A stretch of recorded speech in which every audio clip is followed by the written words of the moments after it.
We covered many stories this year, but the biggest one broke on Canada Day, when 2 Queen statues were toppled at Manitoba's legislative grounds. What followed made waves in Manitoba's Indigenous community when Premier Brian Pallister replied to the incident with this statement. The people who came here to this country before it was a country and since didn't come here to destroy anything. They came here to build. The comment sparked outrage, and weeks later, Manitoba's Indigenous Minister Eileen Clark stepped down. She said her voice and the voices of others were not being heard. As one Indigenous minister stepped down, another stepped in. Alan Lajamodiere made his first speech as minister weeks later, stating the founders of residential schools had good intentions. NDP opposition leader Wab Kinew interrupted that speech.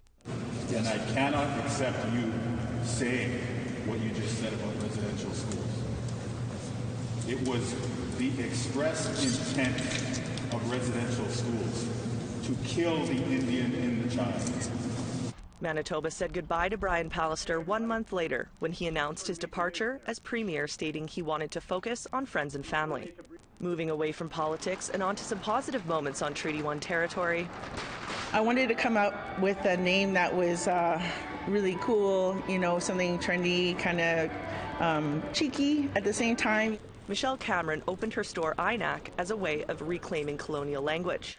INAC used to be known as Indian Northern Affairs Canada, which drew lots of criticism from the Indigenous community.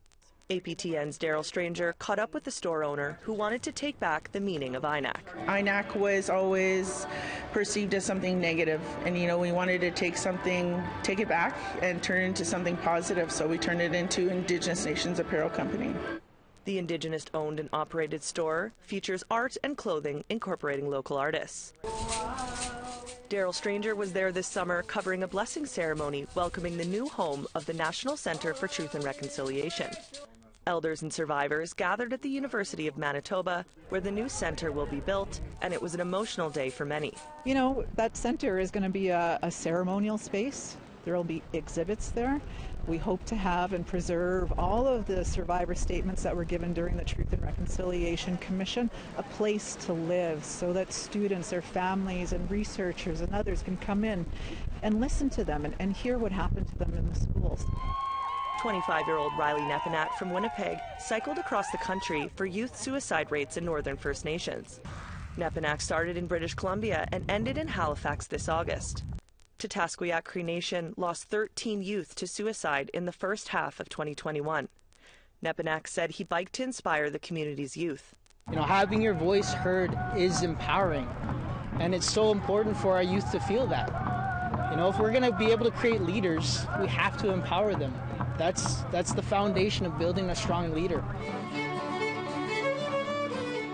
NCI-FM, an Indigenous radio station, celebrated 50 years on the air this fall. The station started in the small northern city of Thompson, Manitoba, and has since grown to a network of 57 transmitters across the province. The celebration included Indigenous music, art, and strolling down memory lane. CEO David McLeod has been there since the early days. And I think that's what's so important about the Indigenous voice and the Indigenous stories, is that when it comes from our community, there's a different grasp and understanding, particularly when it comes to language as well, and culture and all those other things. A Winnipeg jersey-making company teamed up with Orange Shirt Society and the Downey Wenjack Foundation to send 10,000 jerseys to minor hockey players across Canada. Organizers said it was aimed to spark conversation around residential schools with young athletes. The kids asked the question, why are we wearing these jerseys? And from there, you know, the conversation starts, and we hope to maintain that, you know, momentum 12 months a year, not just, you know, September 30th. And more orange to finish off a year of Manitoba news. Small in size but leading large, a young Indigenous boy led a crowd of roughly 10,000 people in downtown Winnipeg as they marched for Orange Shirt Day. Crowds flocked from the Canadian Museum for Human Rights to St. John's Park. Being witness to what is happening here today has really moved me to understand that our community and our nation is moving towards compassion and understanding.